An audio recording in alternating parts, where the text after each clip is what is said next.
How are you guys? This is Vixon from the Vixon TV channel, and for my next vlog, it's about Tipid Sense number 2.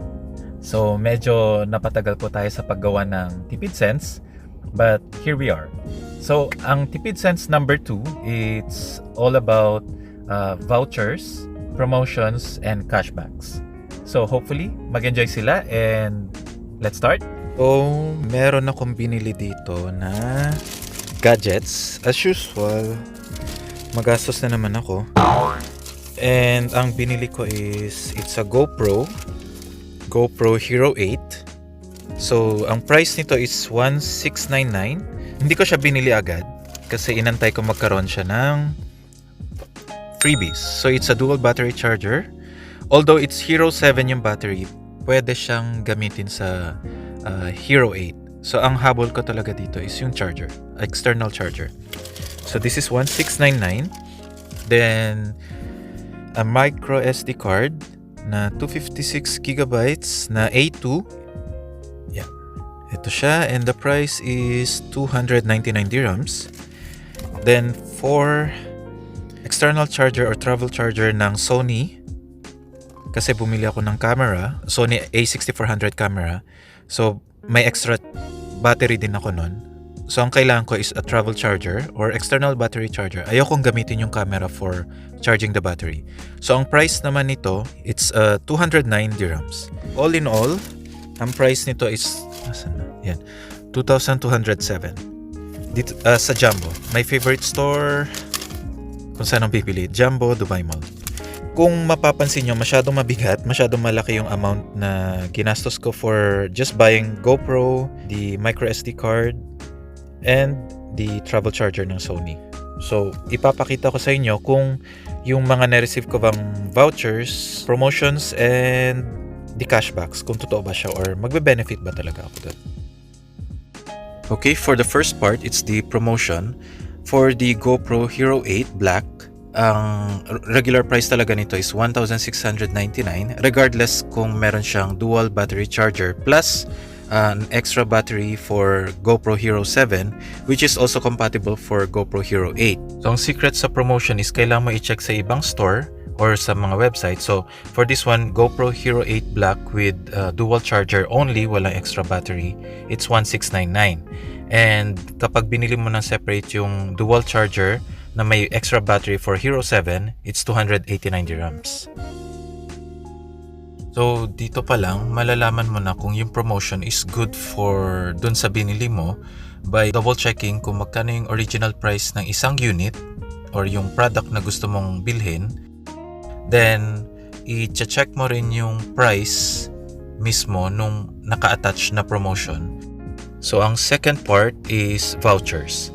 So dito, naka-receive ako ng 200 dirhams voucher sa Jumbo mismo after buying the camera.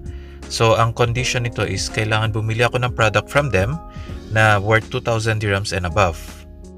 Kung makikita nyo sa receipt, ayan yung 2,207, tas meron akong gift voucher na na-receive sa Jumbo. Yan, gift voucher na 200.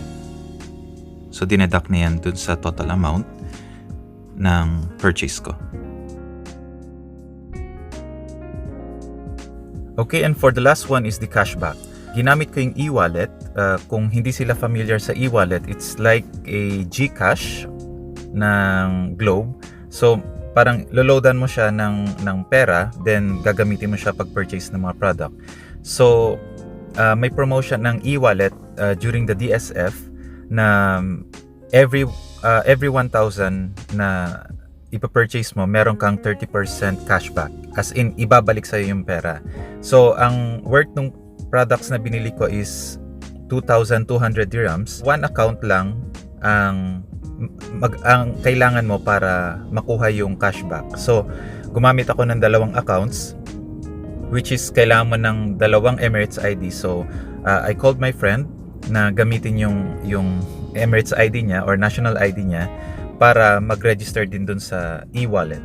So, 2 e-wallets, ginamit namin yun just to purchase just to have like 2,000 dirhams. So 1,000 each, niloadan namin yung account. Then ang cashback namin is 300. So of course sa akin mapupunta yun kasi pera ko pa rin yung ginamit ko.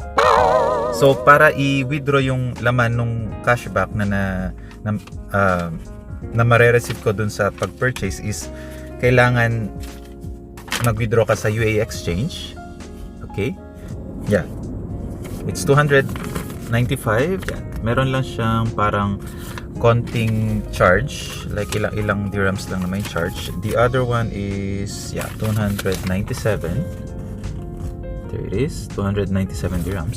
So mga ilang dirhams lang, siguro mga ilang percentage lang yung binayaran ko just to withdraw the money from the UA Exchange using the e-wallet.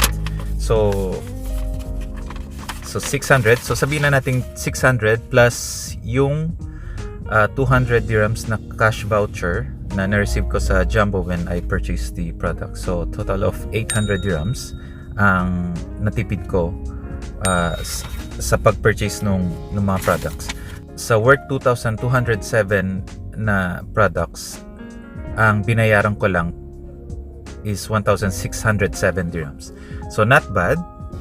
So ang advice ko lang sa mga buyers, like mga customers na gumagamit ng mga cashbacks, ng mga promotions and vouchers, before buying any product, kailangan nyo muna mag-research kung magkano talaga yung product or magkano yung price nung isang product.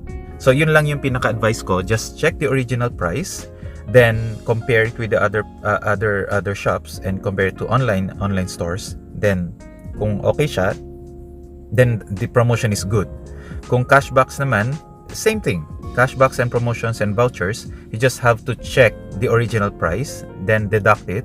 Kung talaga makaka-save ka, then the promotions, totoo siya. Totoo yung promotions at hindi lang siya yung parang strategy lang siya para bumili ka. So hopefully, nag-enjoy sila sa Tipid Sense number 2 ko. And pag may chance ulit, makakagawa ko ng Tipid Sense number 3.